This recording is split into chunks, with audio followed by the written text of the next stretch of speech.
اجتماعی شادیوں کی تقریب میں 63 باراتوں کا شاندار استقبال کیا گیا۔ نو بیاہتا جوڑوں کو ضروریات زندگی کا سامان بھی دیا گیا۔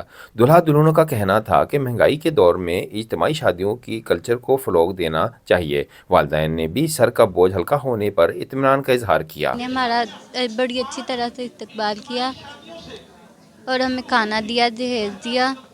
شکر گزارنے ہیں بھائی دا جنہیں سامان دیتا ساری بچیاں دا سر کجیا، لاکھ لاکھ شکر اس کو۔ چودھری صلابت نے اتنے 63 جوڑوں کو ملایا اور ان سب کو جہیز دیا۔ 63 ماں باپ کو پریشانیوں سے دور کیا۔ سانو جہیز دیتا، ساری خوشیاں وچ شامل ہوئے ہے اور اللہ تعالیٰ انہوں نے اور زیادہ ترقی دے، آمین۔ تقریب کے آرگنائزر صلابت حسین گجر کا کہنا تھا کہ اللہ کی خوشنودی کے لیے 10 شادیوں سے آغاز کیا تھا، مستقبل میں بھی یہ سلسلہ جاری رہے گا۔ آج الحمدللہ ہر سال کی طرح ہم جو اجتماعی شادیوں کا پروگرام کرتے ہیں وہ ہمارا پایہ تکمیل تک پہنچا ہے۔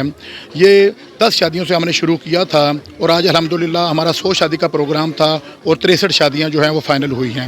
یہ ہم اللہ پاک کی رضا کے لیے کرتے ہیں اور اپنے علاقہ میں دیکھتے ہیں کہ جو لوگ مستحق ہیں، شادی نہیں کر پا سکتے، ہماری کوشش ہوتی ہے کہ ان کی اچھے طریقے سے شادی کی جائے۔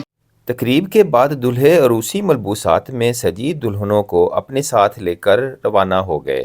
کیمرہ ٹیم کے ساتھ ابو زین شاہد، NTN نیوز، فیصل آباد۔